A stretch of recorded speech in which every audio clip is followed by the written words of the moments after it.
Bien, estamos de regreso en la Noticia al Día, en la Noticia TV, canal 27.2, en la señal de Vez Cable. Sin duda, bueno, estamos ya llegando al final del año y sin duda este año ha sido bastante movido en nuestro país desde el punto de vista político, social, ¿no? Sobre todo el político, ¿no? Ha habido un cambio de presidente, ¿no? Dina Boluarte finalmente no terminó su gestión y ahora está José Gerí. Y ha sido un cambio bastante radical sobre todo en tema comunicacional, ¿no? Muchos dicen que no hay punto de comparación entre uno y otro porque Dina Boluarte no hablaba y Gerí sí lo hace con frecuencia. Pero desde el punto de vista social, ¿cómo ha vivido nuestro país este año? Para hablar del tema, tenemos una entrevista con el sociólogo y catedrático de la Universidad Nacional Mayor de San Marcos, el profesor Luis Yaranga. Él es sociólogo, educador, docente también de posgrado de la Escuela Superior de Guerra en la Universidad César Vallejo y en la Universidad del Centro del Perú. Profesor Yaranga, ¿cómo está? Muy buenos días, Carlos. En primer lugar, permítame saludarte cordialmente a tu programa y a todos tus televidentes por este importante medio, la Noticia TV, y por también el diario en circulación nacional. Estoy a sus órdenes. Bien, mencionábamos, ¿no? El país ha tenido este año, digamos, un nuevo, ¿no? Cambio de presidente, ¿no? Dina Boluarte finalmente no resistió más. Parecía que todo el año pendía de un hilo su permanencia. Y bueno, ahora tenemos otro mandatario justo a pocos meses de una elección.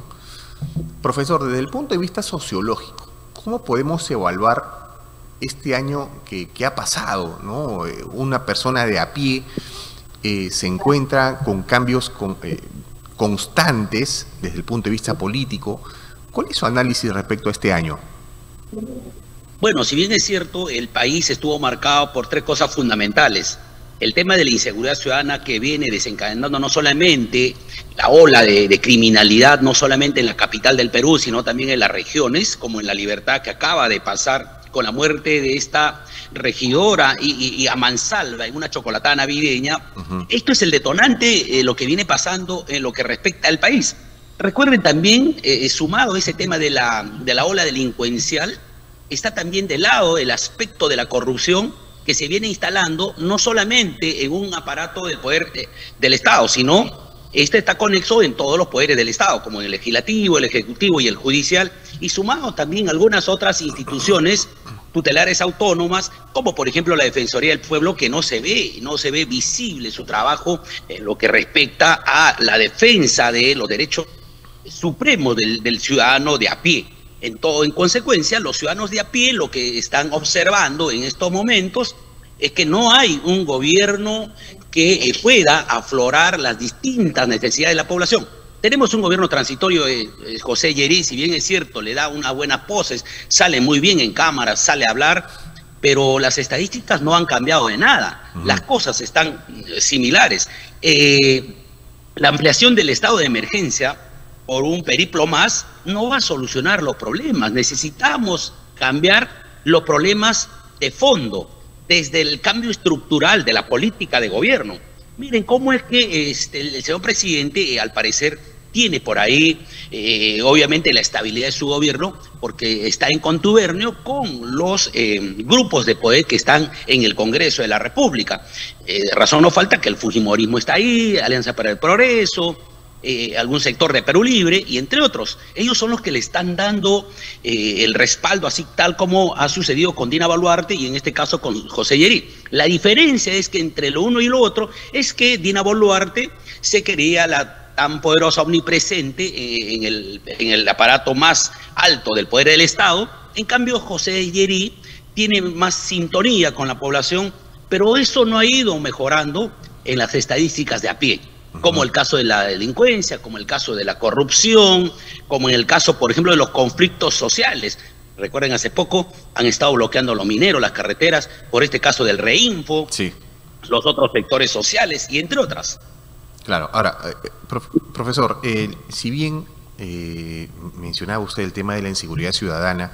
En medio de esta situación que se vive en el país, en el que todos los días vemos noticias sobre asesinatos, extorsiones, ¿el peruano cree usted que está inclinándose más hacia medidas radicales en medio de esta situación o ante esta situación?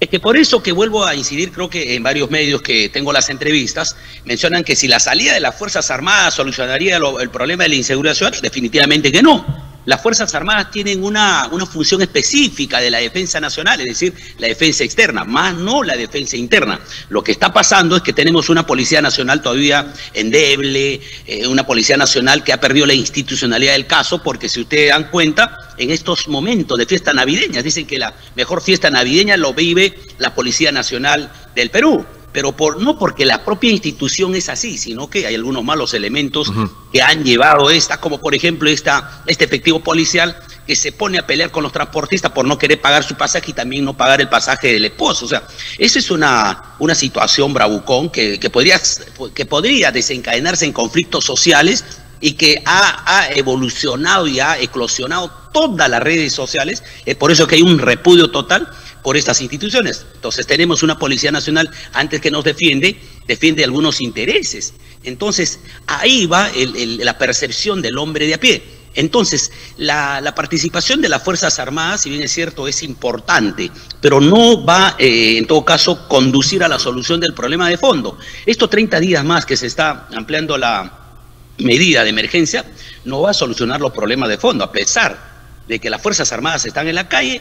En Lima se siguen matando, en Lima se siguen extorsionando, los transportistas están inseguros, en las provincias ya se ha visto como en La Libertad, en Huancayo, en Arequipa, está en una situación desesperante. Entonces, una Navidad ensangrentada, una Navidad sin muchos recursos económicos, no podríamos decir de que este 2026 hemos tenido éxitos y logros, a pesar de que hay intenciones de nuestra economía externa, como la estabilidad económica, la recuperación de la economía, el proceso inflacionario, por ejemplo, no ha ido subiendo galopantemente, o sea, tenemos un control inflacionario. Sin embargo, el rostro social del hombre de a pie no es tal igual que pudiéramos estar en épocas de bonanza y en épocas de festividad como es el de Navidad y Año Nuevo, ¿no? Ahora, profesor, pero mi pregunta iba a que, pese a que, digamos, se ha ampliado el estado de emergencia y la solución no sería soltar militares a la calle, ante esta situación, ¿el peruano busca medidas radicales, cree usted? O sea, ¿se inclina más por ello ahora, digamos, para una solución más pronta? Lo que pasa es que hay que tener mano dura ante los problemas y los flagelos sociales, como es el caso de la inseguridad ciudadana. Y no por eso el peruano de a pie está buscando, por ejemplo, un candidato o un probable presidente militar o con esas poses. Lo que necesitamos es tener un político de gran agallas, un político que valga la aclaración, que tenga esa sintonía con la población, que encarne los problemas sociales, no que cuando llegue al poder vea de lejos los problemas sociales, políticos, culturales del país, sino tenemos que asumir esa responsabilidad. Y de esos políticos no las tenemos. Por ahí algunos rescatables. Miren, estamos en una época preelectoral con ya 37 partidos políticos que van a participar y creo que al parecer casi nadie tiene la posibilidad, desde los que obviamente que están en los primeros en las encuestas. No obstante, la salida de Acción Popular, por ejemplo, resalto ahí, esto puede cambiar un poco el panorama político nacional, porque el sector que representaba Acción Popular, que es la clase media y un poco la clase populares, ese sector probablemente podría girar en torno a la participación del candidato que ya se está inclinando por la izquierda, que es Podemos Perú, como el señor Pepe Luna. Al parecer ha hecho una buena plancha presidencial al llevar a un candidato, ¿no? Hay un problema con el audio, no le escuchamos. Ahora sí, ahora sí lo escucho. Vuelvo a decir, Pepe Luna, por ejemplo, en la plancha presidencial lleva a uno de los candidatos a la vicepresidencia, al doctor Noblecía, que representa, creo que estos sectores populares y que están pidiendo la reivindicación del profesor Pedro Castillo, un sector gran del proceso electoral pasado. Entonces, por ahí ¿no? Entonces, la situación está un poco en incertidumbre a estas alturas del 2025, ¿no? Claro, ahora, estamos a pocos meses ya de las elecciones y usted mencionaba algunos candidatos, ¿no? José Luna de Podemos Perú, y que habría una posibilidad, según su óptica, de que termine captando algunos de los votos de Acción Popular luego de su salida de esta carrera electoral. Pero muchas veces también creemos, al dar nuestro voto a un candidato, creemos que es la persona indicada, pero en el camino muchas veces, ya cuando está en el poder, cambia, ¿no? Y ha sucedido y sucede, y estos cambios muchas veces terminan costándole el puesto.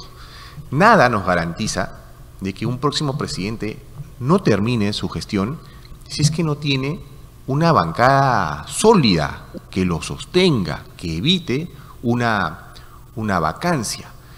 ¿Cree usted que en el próximo Congreso exista una bancada así de sólida, digamos, con mayoría, o hablar de mayorías en este Congreso ya es una utopía desde hace muchos años? Con el sistema y el panorama político que estamos viviendo, con una dispersión de participantes de partidos políticos, vamos a tener un Congreso bien fragmentado. No va a haber mayorías en el Congreso de la República.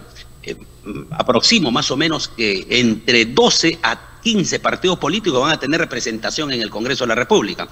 Y ahora que el sistema electoral ha cambiado por la elección de este sistema bicameral entre diputados y senadores, vamos a tener en la Cámara, por ejemplo, de senadores, a figuras muy conocidas, ¿no? Como seguramente a los que están candidateando a la plancha presidencial, es muy seguro que vamos a tener en esa Cámara. Y en los diputados hay muchos que van a repetir también de este mismo Congreso, y por ahí algunas caras visibles. En esa dispersión de representatividad en el Congreso de la República va a ser un poco difícil que el gobierno que ingrese tenga la gobernabilidad. Entonces, ¿qué necesitamos para tener una salida de gobierno, una salida gubernamental? Necesitamos que el partido que llegue tenga que tener una estructura partidaria, que tenga que tener institucionalidad a la interna, porque si esta no tiene, solamente están llevando como un caballito de batalla para tener que gobernar, y después, como usted lo ha señalado, cuando tengamos que reivindicar los derechos de los profesores, de los catedráticos, de los mineros, de los sectores más vulnerables, nos hacemos la vista gorda y no solucionamos los problemas del hombre de a pie. Pero si tenemos un partido bien estructurado, un partido que tiene representatividad en los gobiernos locales, en los gobiernos regionales, en el gobierno subnacional y en el gobierno nacional, es difícil que un partido pueda, en todo caso, tener las cosas fácil para hacer lo que le parezca en gana, porque tiene un control político desde el más bajo nivel de poder hasta el más alto nivel. En consecuencia, lo que estoy diciendo es que esta es la oportunidad de estructurar partidos, de fortalecer los partidos políticos y no votar solamente por la emoción o por un cartel que te pintan por ahí, sino más por el contrario, tener que ver la estructura partidaria, la doctrina, el pensamiento, los principios, los valores y los candidatos que van a encabezar en este proceso electoral. Claro, ahora, pero hablar de partidos políticos en la actualidad, ya estamos hablando de... Son palabras mayores, ¿no? Porque, digamos, hay tantas agrupaciones políticas que no sé si entren en este rubro de partidos, porque, digamos, historia no tienen, muchos de ellos. Muchos de ellos van a desaparecer seguramente, muchos no van a pasar la valla electoral. Entonces, son creados muchos de ellos para participar en elecciones en las que se sabe que no van a tener éxito, ¿no? Eso es obvio, muchos de ellos no van a pasar la valla. Pero partidos, como tales, no nos alcanzan los dedos de la mano, ¿eh? Sí es cierto, mira, lo que pasa es que el sistema electoral en el país de aquí hace 20 o 30 años atrás ha ido modificándose. Los partidos políticos que se hacían llamar partidos políticos sólidos de antaño, como el APRA, Acción Popular, el PPC, Fredemo, entre otros partidos, si bien es cierto, pues tenían una mística, que tenían sectores populares que representaban a estos partidos. Ahora estamos en un tiempo muy distinto, de pura cibernética, de pura digitalización, pero en este celular, en esta digitalización, se va haciendo partido político.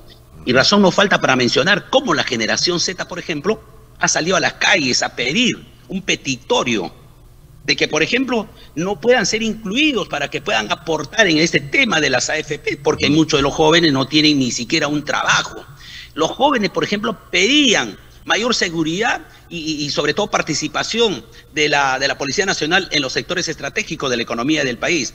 O sea que los jóvenes de la generación Z que están en las universidades, que están en los institutos y que están en los otros sectores, están participando, no alzando las banderas como era de antaño, sino alzando las banderas, por ejemplo, de X, alzando las banderas de Twitter, alzando las banderas de Facebook y entre otras redes sociales. Y ahora ahí es el canal de la discusión. Entonces los partidos tienen que girar ahí, tienen que girar a estos sectores para poder tener representatividad fuerte, porque si no es así, solamente vamos a tener seguramente candidatos de flyer, candidatos de solamente publicidad o publicherries, y a veces eso puede ser engañoso porque pueden inflarse, porque ahora también se pagan las redes sociales y pensamos que este candidato está pues con las mayorías, y después nos damos con la sorpresa de que estos partidarios o líderes no terminan representando las voces de los más necesitados. Exacto, suele pasar y está pasando, ¿no?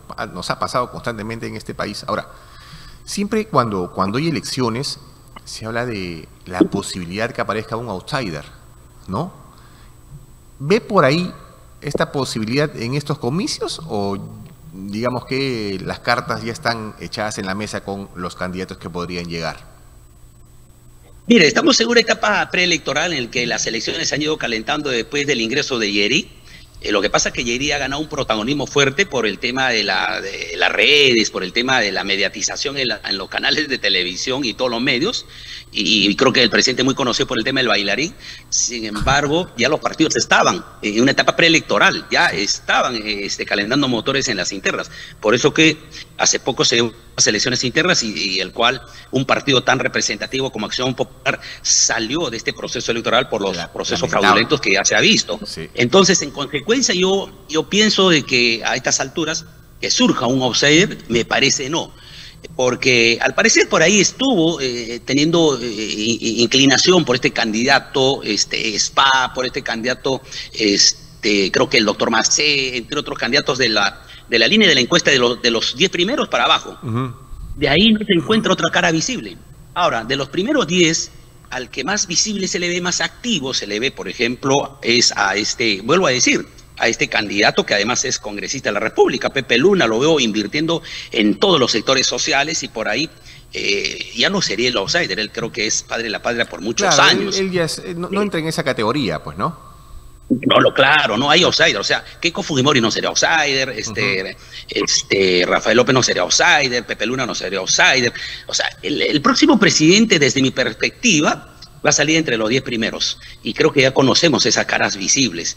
Solo el panorama electoral se va a ir calentando la primera y segunda semana de enero, porque ya mañana o pasado se sabe quiénes son los candidatos oficiales al Senado y a la Cámara de Diputados, porque se cierra el proceso de la inscripción electoral y hay muchas sorpresas, porque se están moviendo las fichas, el ajedrez, y por ahí de repente un candidato que pueda ser la locomotora y puede ser un gran bolsón para alguna de las listas. Pero vuelvo a decir, con la salida de Acción Popular, aquí hay algunos sectores que podrían ganar, porque Acción Popular representa un sector de la clase media. Claro. Recuerden que Acción Popular no es de derecha ni de izquierda, siempre se ha caracterizado por el centro, y ese centro, al parecer, podría ir cosechando no la derecha chorada como Fujimorismo ni como Rafael López, ni tampoco a la izquierda de Perú Libre, sino hay un Pepe Luna que se ha un poco sindicado o se ha inclinado a la balanza de la centroizquierda, porque lo está llevando a Noblecía con claras propuestas, por ejemplo, del cambio de la Constitución,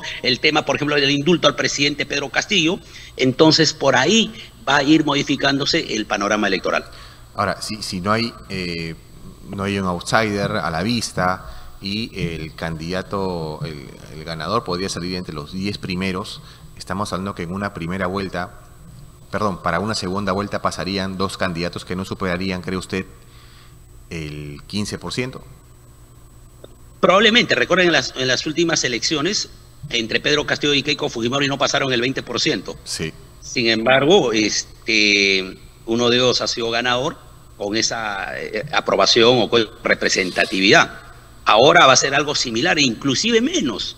Recuerden, para que tengan un dato, ahora vamos a tener congresistas inclusive con solamente aproximadamente entre 3.000 a 4.000 votos.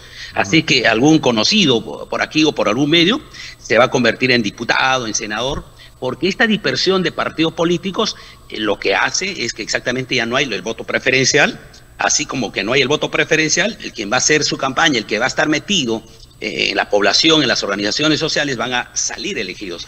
Por esa dispersión, no creo que los primeros lugares sobrepasen el 20%. Claro. Ahora, profesor, usted señalaba que veía posibilidades a un candidato del centro, también están candidatos de derecha. ¿Le ve pocas posibilidades a la izquierda? A estas alturas es un poco remoto, primero porque Perú Libre, por ejemplo, no tiene el candidato en la presencialidad. Ha escrito una plancha presidencial al lado de Vladimir Cerrón, que está en situación de fugitivo, y un candidato que no esté en la presencialidad no creo que tenga mayores posibilidades. Pero no pierdo la situación de decir que probablemente pase la valla electoral, porque los partidos que están en el Congreso de la República probablemente sí van a pasar a la valla electoral, son los que van a tener representatividad en el Congreso de la República. Otro grupo de la izquierda, creo que es el grupo de Venceremos, han tratado de armar un cuadro bastante más plural, pero no se encuentra una cara visible o una locomotora que podría arrastrar los votos de ese sector, porque detrás de la salida de Pedro Castillo y con la asunción de Dina Boluarte, la izquierda se ha ido desmembrándose, porque no solamente por la desorganización partidaria y política, sino porque la gente también ha perdido la credibilidad diciendo como si estos señores han entrado con la propuesta de izquierda, claro, pero ninguna propuesta se ha habido reflejada en el crecimiento de la población. En consecuencia, la izquierda se va a atomizar en este proceso electoral. La derecha probablemente puede sacar algún provecho, pero recuerden, el Perú está representado por 70% de la economía informal, por 70% de provincianos, por 70% de sectores que no llegan al más alto nivel académico. En consecuencia, este sector va a estar representado, aparentemente el rostro de la economía es de izquierda, pero lamentablemente tampoco son de derecha. Este sector es que se va a situar en el centro. ¿Y quién es el que va a cosechar este sector de centro? Ahí estaban pues estos partidos que estaban inclinándose por este sector. Quien va a tener que cosechar este sector estratégico probablemente sería el próximo presidente de la República. Yo le había dicho, Acción Popular por ahí se situaba con una cara nueva, un gran amigo, un ex correligionario. Fui gerente de la municipalidad de San Martín de Porres, era este señor Julio Chávez, pero sin embargo su juventud creo que ha ido recortándose por los temas que hemos visto. Barnechea se fue quemando el chicharrón y prácticamente Acción Popular prácticamente es el perdedor no solamente de este periplo, sino de este próximo quinquenio, porque no va a haber ningún representante Acción Populistas. En consecuencia, los gobiernos regionales y locales no creo que saquen mayor ventaja en el proceso regional del 2026.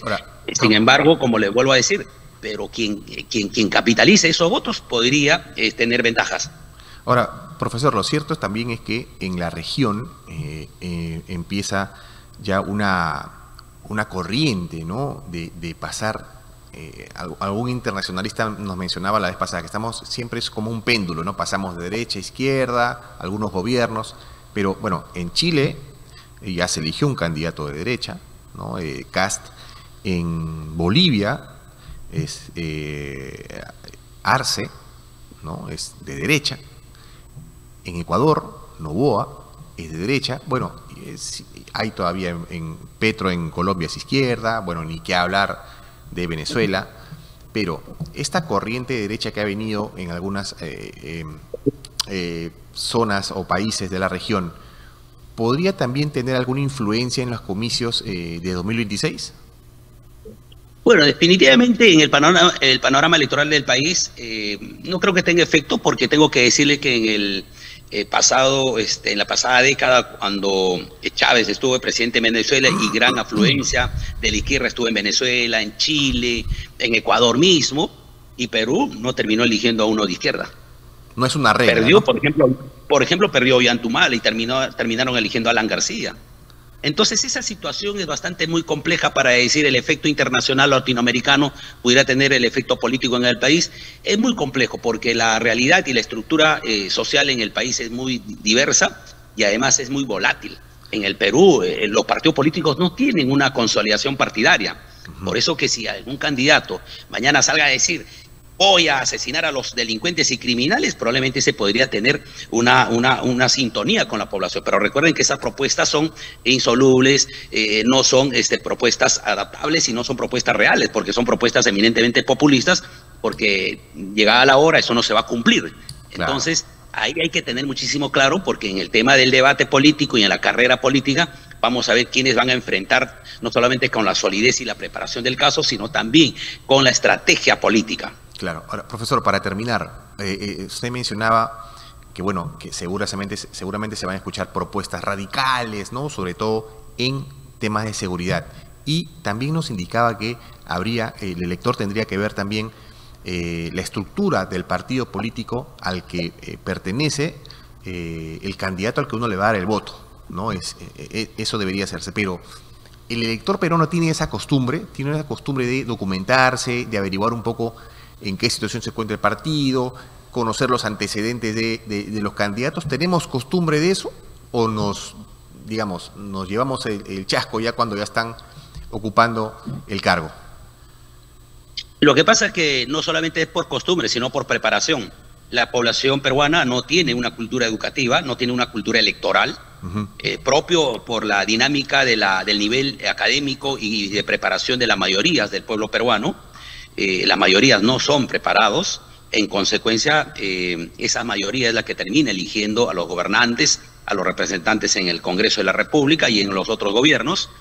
En consecuencia, no vamos a tener una población muy activa. O sea, estoy hablando en términos generales, o sea, la población peruana en su mayoría no vamos a tener activos revisando la hoja de vida de candidato A, de candidato B, candidato C.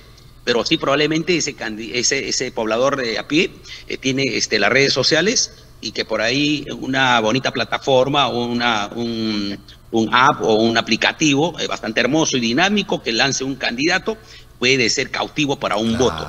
Lo que quiero decir, o sea, la población va a estar activa políticamente, pero no con los temas de rigor, como revisar, por ejemplo, la hoja de vida, las propuestas, los antecedentes, el historial, el ideario, la doctrina del partido. No. Lo que pasa es que los tiempos han cambiado. Antes se tenía un activismo político muy fuerte. ¿Por qué?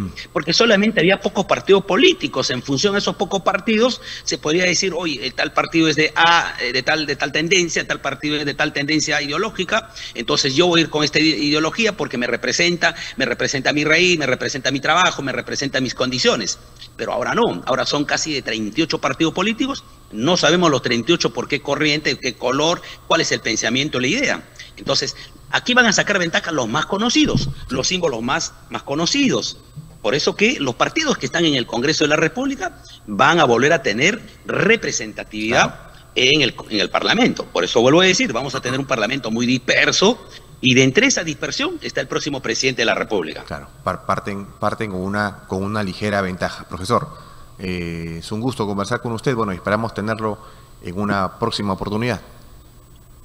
A usted, Carlos, muchas gracias por la entrevista. Estoy a sus órdenes en cualquier momento. Un saludo cordial a todos tus televidentes y a todos los seguidores en el medio escrito también de la noticia. Bien. Y desde ya quisiera saludarlos anticipadamente. Pásenlo una bonita Navidad y un próspero Año Nuevo 2026. Igualmente, muchas gracias. Bien, estuvo con nosotros Luis Yaranga, él es catedrático y sociólogo catedrático de la Universidad Nacional Mayor de San Marcos, con quien hemos de alguna manera analizado qué es lo que se viene para las próximas elecciones. Él asegura que es muy complicado que aparezca uno de esos denominados outsiders que pueda dar el golpe en los comicios generales de abril del 2026. También hacía una aclaración, ¿no?